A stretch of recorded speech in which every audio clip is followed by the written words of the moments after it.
Welcome to the 8th season of the Combustion Chronicles podcast, where bold leaders combine with big ideas to make life better for all of us. I'm your host, Sean Nason, CEO and founder of Mofi. As a maverick-minded, human-obsessed experience evangelist, I believe the only way to build a sustainable and thriving business is to put people first. Throughout this season, we'll be connecting you, the listener, with cutting-edge leaders who are challenging old ways of thinking with bold new ideas and a commitment to human-centric design. Experience matters, people matter, and revenue matters. That's why it's time to ignite a people-first experience revolution.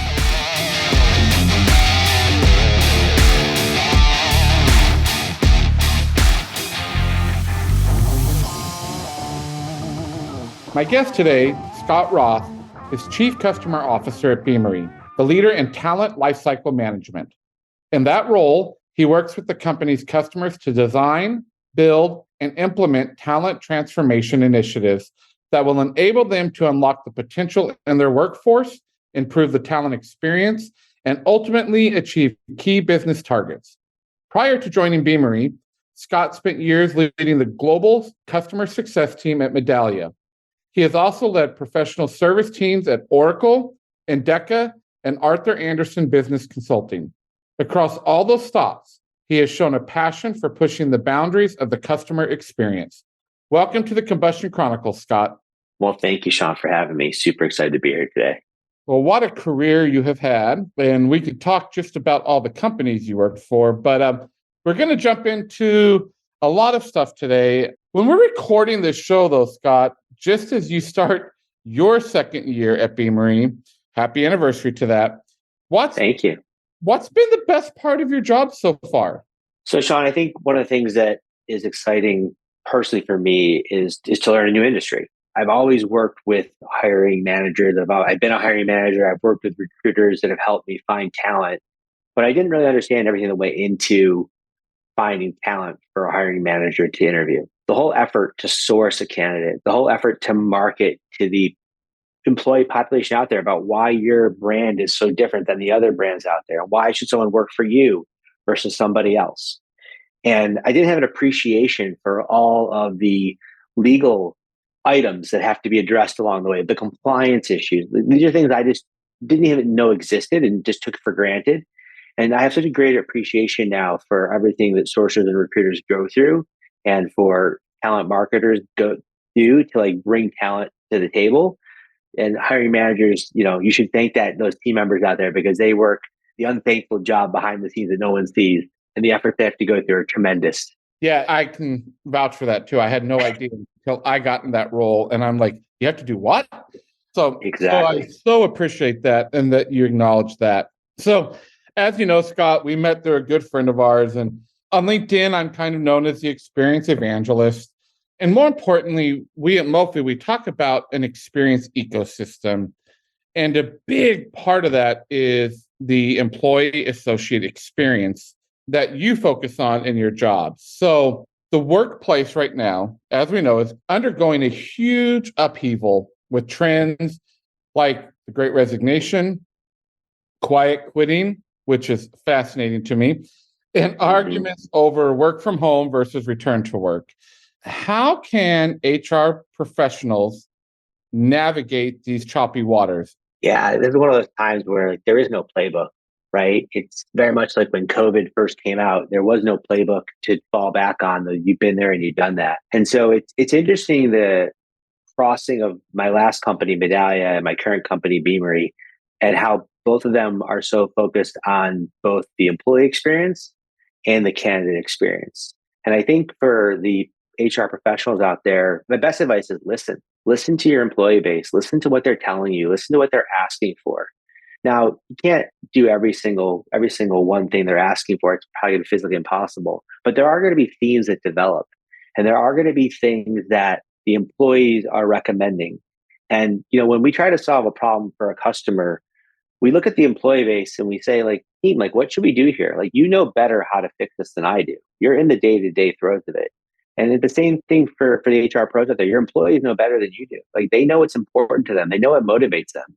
Your job is to unlock that potential. Your job is to remove those roadblocks for them and make sure they're successful. So if updating your work from home policy is something that's going to make, 90% of your employee base happier, and they're going to do a better job because they're happy and they're going to make your customers more successful, then why shouldn't you make an update to the policy? Right? It's times now where we have to think differently about the way we work. We have to think about how do we bring teams together to work in a safe environment that everyone feels safe in, but also like how do we make sure our customers are successful? And Richard Bernstein, his famous quote, right? Like the employee is your top focus. And if you focus on your employees and make them successful, then your customers will be successful. And it's never been truer. Yeah. So, and Scott, you and I have had conversations. I have a background at Disney. I worked there. And yeah, listen, as a cast member, all I can say is yes to everything that you had said, right? Like you focus on that. And I remember hearing Bob Iger speak one time, and he said, we want to take care of you so you can take care of our guests. Mm-hmm. And I think we've seen that, this last fall with them ousting the CEO and bringing Bob back in, right? Like that was not the mentality that was being kept. And we saw a huge transition. So you've described 4 phases of the employee associate experience. You call it introduction, acquisition, retention, and becoming part of a valued alumni network. So here's the question, because I think this is a huge miss in the industry, in the experience space. Why should organizations stay engaged with their former employees, whether it be a good experience or a bad experience for that employee? Yeah, that's a phenomenal question. I think if you look at the consulting world, I think the Bain and the McKinseys out there, they do it best. If you think about their retention and their alumni network. If you look at the future leaders of big corporations, a lot of them have been developed through the Bain and the McKinsey consulting model. And those folks were partners at McKinsey or Bain, and they worked on those accounts. And next thing you know, they're the presidents and they're the CEOs of those organizations. And if McKinsey was to turn their back on those alumni and not treat them with respect and dignity, then where's their work going to come from, right? Like their employee, where's their next client project going to come from, right? People grow and become successful in the world, and they take on new jobs. I remember when I first started my career at Arthur Andersen, I just came out of undergraduate. I was watching these partners have conversations with people, and I'm like, how do they know so many people? Where does this happen? How do they know this person and that person?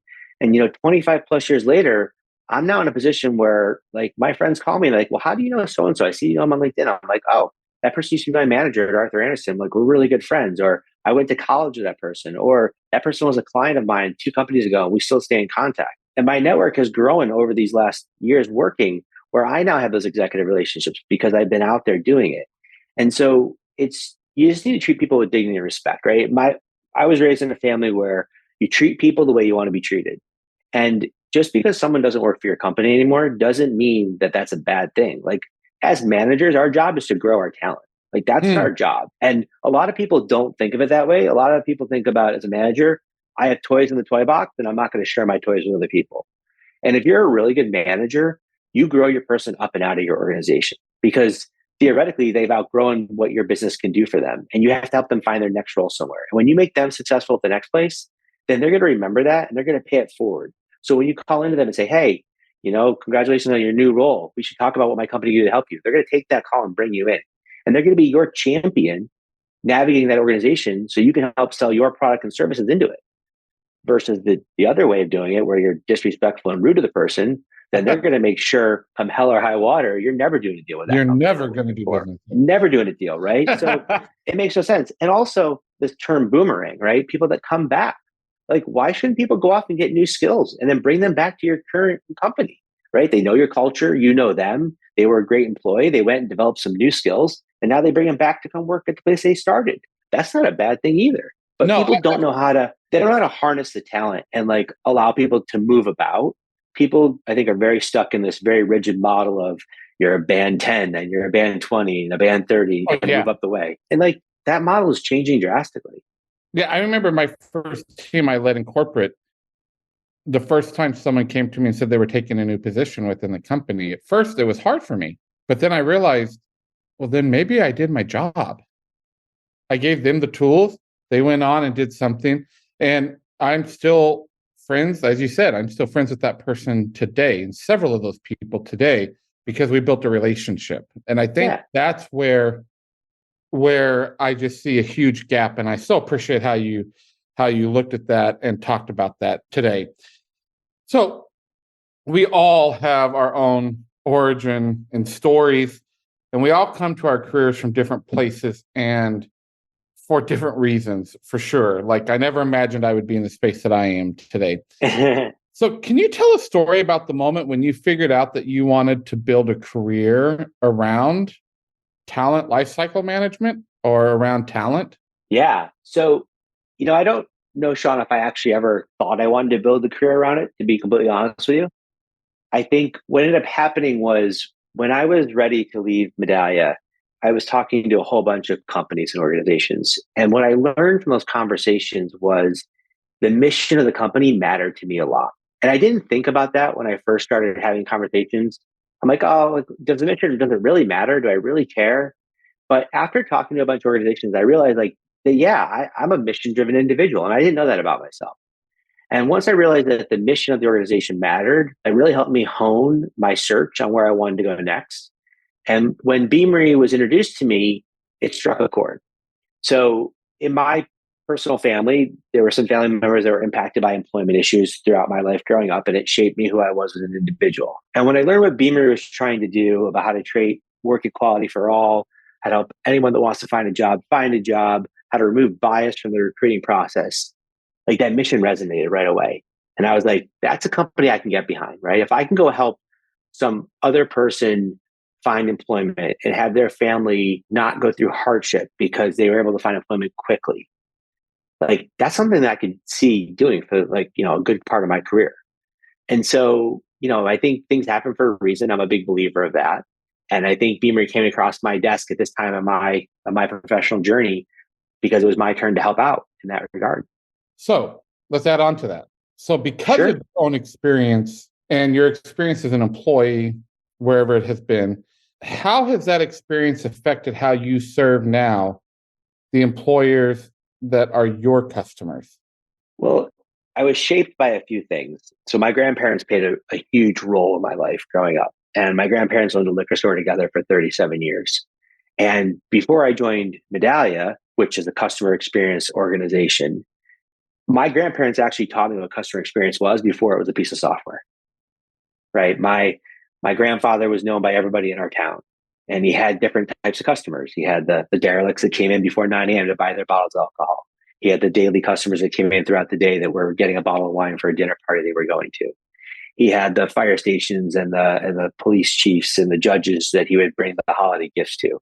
And then he had the brothels that he served alcohol to. They said my mom was the best dressed baby in town.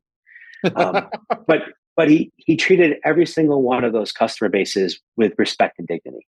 And because of that, things happened to my grandparents that I don't know what had happened to other people. In my town, they grew up in Syracuse, New York. There were riots in the 60s. And my grandmother's African American customers would walk her from her house to her store. And they would stand outside of my grandparents' store while the stores across the street and next to them had windows broken in and rioting occurred and looting. My grandparents' store was never touched because his customer base took care of him, because he took care of them. So, that kind of shaped me for who I was. And so going to Medallia was super easy because it was customer experience and I totally got it. I was raised that way. And what I've learned with servicing customers is that we're all human, right? We all have goals that we have to achieve. And I think it's really important when you're in a chief customer officer position is to understand what the goals are your client's trying to achieve and show them how you can help them get there. Also, you don't sell vapor, right? I don't go in and say, "Hey, we're gonna bake you bread today." Like we're not a kitchen, we're not a bakery, we don't make bread. Like that's not our core skill, right? You say what you can do and do what you can say, and you have to deliver on your promises. And I think that's so important because at the end of the day, all you have in this world is your word, right? It's your word and your reputation. And either people trust you because like you've delivered for them time over time, or they look at you as someone who is unfaithful and not trustworthy, and they don't give you the time of day. So I think it's about being sincere. It's about telling people what you can and can't do, being transparent and honest, and having that hard conversation, when you screw up and saying, look, we screwed up. Here's what we did wrong. Here's what we're doing not to do that again.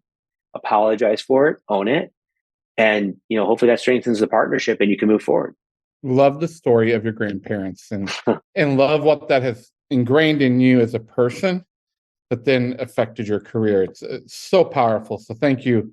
Thank you for Yeah. sharing that with us. And we talk at Mofi about being maverick minded and human obsessed. Okay. So I firmly believe that success comes to people and organizations that think like mavericks, especially in today's time, and know that humans matter more than anything else. And we're seeing that shift even in our industry to people now talking about human experience. So both at Beamery and at Medallia, you've worked with a bunch of Fortune 50 companies. Is it possible to be maverick minded in that type of environment and in those types of companies? You have to be. There's no other way to do it. So I think it's really important to remember people buy from people, right? At the end of the day, two software vendors show up to the table to do their presentation, and you are going to have a connection to someone across the table, and their software is going to be better or worse, but it's to be that person that you want to buy from. And so it's super important to create relationships with your customers and to make sure that you know something about them. So one of the things that I strive to do when I'm first meeting someone is learn about them as a human. I don't want to know about their job. I don't want to know about what they do for a career. I want to know, like, do they have a family?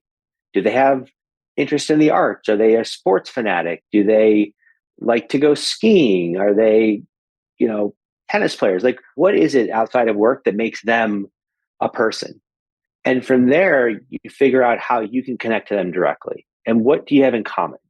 And then when you can show the commonalities you have, then they can relate to you. And then from there, you can have the conversation about business. But until you earn the right to have the conversation about business, what's the point? You're just the next person calling on them to try to learn something versus creating a friendship and a bond. So I have this one customer who, if she ever listens to this podcast, will know exactly who she is. So we were selling to her, and she's a great woman, and she's a great friend now. And during the sales cycle, we learned it was her birthday, but she wanted to keep it super quiet.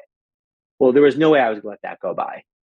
So, it became this thing where we talked about going out for shots for her birthday. And the funny thing is, like, she doesn't drink, but we made a big joke about it. Like, it was like, come on, we got to go out for your birthday, let's go. And so it just became this thing that every time we saw her, it's like, what are we going to do to celebrate your birthday today? Even though it wasn't her birthday anymore. And it just became this thing we kind of bonded over. And she has children that are older than mine. And so she was explaining to me about what it's like to be a parent with kids off in college. And, my kids are in middle school. So I'm like, she's like a bunch of years ahead of me, but she's like explaining to me what I'm about to go through. Right. So she's kind of mentoring me. And so we started creating this, like, this friendship and this bond over things that, like, I was going to be experiencing in my life in the future. And she was helping guide me. And that was awesome. And today, we still talk about things, and I ask her advice on what she sees coming next, just because I'm like, hey, you've been there and done that. I might as well learn from somebody. Let's go. Yeah. And so we call that radical relationships. And we wrote that in our book, Kiss Your Dragons. And I say to people, it's a simple 3-point sermon for me as leaders, as people that do what we do. There's 3 simple things you got to do. You have to be transparent. You have to build those relationships. And most importantly, you have to love people. I don't know how you can be a leader. I don't know how you can lead teams, lead organizations if you don't love people. And that's what you're talking about there. And our first design principle at Mofi is know me. Know me as a customer first before you do anything else. And so I love that you put the icing on the cake of all that for us. So, all right, 2 last questions for you here. Can you tell me, what advice do you have for someone who just started in a chief customer role, in an HR role, in a CX role? What's the one piece of advice that you would give them? The thing that's super important, it is different by role. So if you don't mind, I'll try to answer a couple of the roles, because I think it's a little more fun. So I think there's a bunch of, like, different things, for HR, like, I would say try a bunch of different roles, payroll, benefits, HR business partner. There's many different things inside of HR. It's not just one thing. See what you like, try a bunch of different gigs. And then once you figure out what you like, become a specialist in it, right? Know the craft, learn it, become an industry expert. get yourself involved in the various disciplines of your business, and make sure you have industry recognition about who you are. I think being a chief customer officer, it's taken me a long time to get here, and Medallia really is what kind of got me what I believe ready for this role. But at the end of the day, it's about being customer centric. Like if you're going to be a good chief customer officer, you have to make sure that every time you talk about something, it's customer first. So one of the things that I was brought to Beamery to do was really to drive customer centricity throughout the organization. Make sure the voice of the customer had a seat at the table. Make sure the decisions we were making, we said, how will this impact our customers? What will this be, a positive impact, a negative impact, a neutral impact? And how are we going to deal with that? And how do we want to deal with that? Making sure that the employee base understands how they impact the customer. People that are in the accounting team that send out the invoices, they're like, well, we don't impact the customer. Like, of course you do.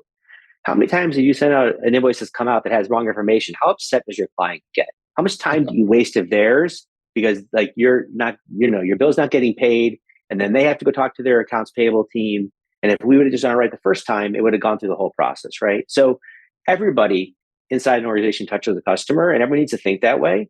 And you have to make sure you're all overly obsessed about making it a great frictionless experience for the customer. That's super, super important. Love it. Love all that advice that you just gave out there. Okay, what's your next big idea? Well, I thought it was winning the Mega Ball last night, but I only matched two numbers. So that was definitely not a very big idea I had. But I think really the next thing I think we're going to see a real focus on, and it's been talked about for so many years in the industry, but I think it's really going to start happening finally, is internal mobility. I think companies, you talked about, the great resignation, the quiet quitting. What people have always talked about is like, oh, internal mobility. We want employees to move from department A to department B. But companies either don't have a way to facilitate that, or they don't reward managers for moving talent through the organization, right? Going back to like the toys in the toy chest comment I made earlier in our conversation. Companies, the ones that are really going to set the future of talent are the ones that are going to be promoting the idea that it's okay to move around internally. Managers are recognized for moving their talent around and giving them new opportunities. Because what that does is it creates a very, very strong organization, right? You have a trusted employee that's worked for you, that their skill set, they know your organization, they have a relationship, and they can go from, and I'm going to make this up, like the marketing team to the accounting team. And that's going to make the company stronger because they're going to have those relationships to work across the aisle and get things done. And so I really think that the thing we're going to see a focus on in 23, 24 and beyond is driving mobility inside of companies and getting people stronger. Some of these stories we hear about these CEOs that started off as a janitor. Like, what a great story that is. I had a manager at Arthur Andersen who said, you never ask someone to do something you're not willing to do yourself. Yeah. I mean, and like that's been with me for over 20 years, that mantra in my head, because that's the way I lead, right? I don't ask my team to do anything I wouldn't do myself. And if everyone works in that kind of mindset, then the organization becomes stronger. No one's better than anybody else, right? They just have more experiences, but you still are going to learn from each other. Again, I love the concept of don't ask anyone to do something that you're not willing to do. Now, my team would probably say to you, there are things that I want to do that they don't let me do, but that's a whole different story. All right, fair enough. Particularly when it comes to writing, they don't like me to do that. So, well, thank you, Scott. Love all these perspectives, all these little nuggets that you gave us today. But it has come to that point in this episode where we get to our combustion questions, which are 3 randomly selected questions that my human algorithm provides for me. And I don't know what those questions are, as you don't, until about right now. And so are you ready for your 3 questions? Oh, man, it feels like the hot seat here in one of those game shows. So yeah, here we go. You might need to use a lot of brain power for these. So, okay, if you were a Major League Baseball player, what song would you want to be played when it's your turn to bat? Oh, Enter Sandman. Do I say why? It just got such a great drum beat to it. And it just, like, you get like 40 or 50,000 people just kind of hopping in the stadium and you all hear them going thud, thud, thud. I think that would be pretty cool to walk out into a Major League field with that, the background. So next time you're at a conference, I'm going to make them play that when you come out. There you go. There you go. So question number 2, would you rather be a penguin or an eagle? I'd rather be an eagle. I have to ask this one. Why? Yeah. Why? So if you think about the two animals, and they're both amazing, and my niece is a penguin fanatic, so she'll probably hate me for picking the eagle. But the eagle, the ability to soar and cover so much ground so quickly and see things from so many different perspectives, high, low, left, right, I think is just extraordinary. And I just think that the awe strength of an eagle, like they have such strength and power. And, I witnessed my first eagle rabbit conquest last summer where an eagle swooped down and like, got a rabbit in a field we were in. I never seen one that live, like in person. I've seen it on TV. And it was just like, as gross as it was still pretty amazing to like watch nature occur in front of you like that. And it was very powerful. Great. Okay, last question. All right. What do you think about donuts? I love them. What's your favorite type? Oh, that's a tough one. Well, so I don't know if people are going to call this a donut, but I'm a huge apple fritter fan. Ooh. Would you call that a donut? I don't know. They're in this section. We can keep it in the donut category because I'm a huge apple fritter fan as well. Yeah, I love a good apple fritter that's warm and the icing is still melting. Oh, see, cup of black coffee. Now you're speaking my love language, Scott. There we go. See, this is how we bonded, John. Now we can talk about donuts. When we get together in person, we're going to have apple fritters together. So. There we go. Well, thank you so much for your time. Thank you for giving this wisdom and knowledge to the listeners. And I can't wait till we actually do get in person and have more conversations. So until then, thank you. Be safe and be well. Thank you, Sean. Thanks so much for listening to this episode of the Combustion Chronicles. If you've enjoyed this episode, please take a few minutes to subscribe, rate, and review. Remember that I'm always looking to meet more big thinking mavericks. So let's keep the conversation going by connecting on LinkedIn. If you want to discover more about human-obsessed, maverick-minded experience ecosystems, go to mofi, mofi.co, where you'll find ideas and resources to help you ignite your own experience revolution. Or go to experienceevangelist.com to learn more about my mission to challenge leaders to blow up outdated, siloed systems and rebuild them with an aligned human-first approach. As always, stay safe, be well, and keep blowing shit up.